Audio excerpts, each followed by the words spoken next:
Hello అండి, నమస్తే. Welcome to my channel రేణుతో కాసేపు. ఈరోజు మన ఛానల్లో ఒక స్పెషల్ టీ చూపిస్తానండి. డయాబెటీస్ ఉన్నవాళ్ళు, లేదా డయాబెటీస్ బార్డర్లో ఉంది అనుకున్న వాళ్ళు, లేదా మామూలు వాళ్ళైనా సరే రోజు ఒకసారి మార్నింగ్ ఈ టీ తాగారంటే డయాబెటీసే కాదండి, ఇంకా చాలా రకాల అనారోగ్యాల నుంచి దూరంగా ఉండొచ్చు. ఇది ఒక ఆయుర్వేదిక్ డాక్టర్ గారు చెప్పిన న్యాచురల్ టీ అండి. ప్రకృతి వైద్యం అనుకోండి. మరి మీరు కూడా ట్రై చేస్తారా? అలా అయితే వెంటనే వీడియోలోకి వెళ్ళిపోతాం. వీడియోలోకి వెళ్ళే ముందు వీడియోకి లైక్ చేసేయండి, ఛానల్ని సబ్స్క్రైబ్ చేసుకోండి. ఈ న్యాచురల్ టీ కోసం కావాల్సిన పదార్థాలు: వేపాకు, లేత వేపాకు రెమ్మ ఒకటి తీసుకోండి, అలాగే కరివేపాకు రెమ్మ ఒకటి, తులసాకు కొద్దిగా, జామాకు ఒకటి, అలాగే బిల్వపత్రం కూడా ఒకటి, శివునికి ఇష్టమైన బిల్వపత్రం, అలాగే చిన్న అల్లం ముక్క, ఒక లవంగం, కొద్దిగా దాల్చిన చెక్క ముక్క, బే లీఫ్ ఒకటి అంటే బిర్యానీ ఆకు, అలాగే కొద్దిగా మునగాకు, అలాగే కొన్ని మెంతు గింజలు కూడా. ఇవన్నీ ఆరోగ్యానికి చాలా మంచివండి. కళ్ళకు మంచిది, వెయిట్ లాస్కి మంచిది, పొట్టలో ఏమైనా ప్రాబ్లమ్స్ ఉన్నా తగ్గిపోతాయి. ఈ మునగాకు రోజు దొరకదు కాబట్టి ఒకేసారి తెచ్చుకొని మేము డ్రై చేసుకొని పెట్టుకుంటాం. అలాగే బిల్వ పత్రాలు కూడా ఒకేసారి తెచ్చుకొని డ్రై చేసుకొని పెట్టుకుంటాం. ఈ ఆకులు దేవుళ్ళు ఇచ్చిన వరం అండి మనకి. మన సమస్యలకు దేవుడిచ్చిన ప్రకృతి పరిష్కారం ఇవన్నీ. ఇవే కాదండి, నేరేడాకు, నేల ఉసిరి, కానక చెట్టు ఆకు, ఇలా ఏవి దొరికితే అవి తీసుకొచ్చి మా వారు టీలో వేస్తుంటారు. ఈ టీని పొద్దున్నే మా వారే పెడతారండి. ఇప్పుడు ఈ టీని ఎలా ప్రిపేర్ చేసుకోవాలో చూద్దాం. ఒక గిన్నెలో 3 గ్లాసుల నీళ్లు వేసుకొని అందులో ఆకులన్నీ డైరెక్ట్గా వేయకుండా ఇలా తుంచి వేసుకోవాలి. అప్పుడే వాటిలో ఉన్న పోషకాలన్నీ నీటిలోకి త్వరగా వస్తాయి.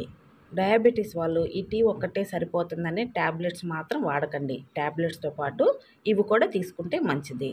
ఈ టీ ఇంకా ట్యాబ్లెట్స్ వాడిన తర్వాత కొన్ని రోజుల తర్వాత చెక్ చేసుకోండి షుగర్ లెవెల్స్ని.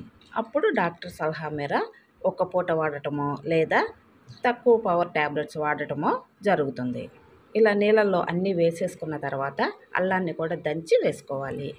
ఈ నీళ్ళు తాగేటప్పుడు చాలా చేదుగా ఉంటాయండి. అలా అని ఇందులో బెల్లం కానీ తేనె కానీ కలుపుకోవద్దు. డైరెక్ట్గా ఇలానే తాగేయండి. ఫైనల్గా ఇందులో ఒక చిన్న స్పూన్ తోటి టీ పొడి వేసుకోండి. ఇప్పుడు దీన్ని స్టవ్ మీద పెట్టుకొని లో ఫ్లేమ్లో నిదానంగా ఈ టీని మరగనివ్వండి. పోసిన 3 గ్లాసుల నీళ్ళు 2 గ్లాసులు అయ్యేదాకా మరగనివ్వాలి. 10 నిమిషాలు, పావుగంట తర్వాత చూస్తే చక్కగా మరిగిపోయి ఉంటాయి. ఇలా మరుగుతున్నప్పుడు టీ క్వాంటిటీ తగ్గినప్పుడు ఇక స్టవ్ ఆఫ్ చేసుకొని ఇప్పుడు గ్లాసులు తీసుకొని అందులోకి కొద్దిగా నిమ్మరసం వేసుకొని, నిమ్మరసం మన ఇష్టం అండి, మనం తాగే టేస్ట్ని బట్టి కొంచెం ఎక్కువైనా తక్కువైనా వేసుకోవచ్చు.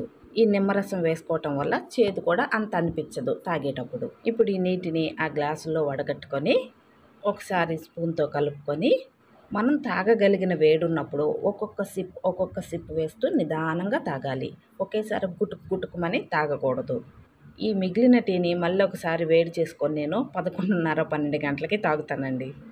గుట్టుక్కున తాగితే అందులోని పోషకాలు మనకు అందవండి. సో మెల్లిగా ఒక్కొక్క సిప్ వేస్తూ టేస్ట్ని ఎంజాయ్ చేస్తూ తాగండి. వీటి యూజెస్ అన్నీ ఇన్ని కాదండి, చాలా రకాలుగా ఇవి యూజ్ అవుతాయి. ఈ ఆకుల బెనిఫిట్స్ కావాలంటే మీరు గూగుల్లో సెర్చ్ చేయొచ్చు. ఇవన్నీ పెద్ద ఖర్చుతో కూడుకున్నవి కాదు కదా, ఇళ్ళ దగ్గర దొరికేవే. సో మీరు కూడా ట్రై చేయండి, ఆరోగ్యంగా ఉండండి. ఇవి తాగటం వల్ల సైడ్ ఎఫెక్ట్స్ కూడా ఏమీ రావు. మరి వీడియో నచ్చిందా? ట్రై చేస్తారా? ఈ వీడియో పైన మీ అభిప్రాయం ఏంటో కామెంట్ సెక్షన్లో చెప్పండి. వీడియో నచ్చితే తప్పకుండా లైక్ చేయండి, షేర్ చేయండి, కామెంట్ చేయండి. తప్పకుండా సబ్స్క్రైబ్ చేసుకొని రోజు ఫాలో అవ్వండి. Thank you for watching. Eat healthy, stay healthy.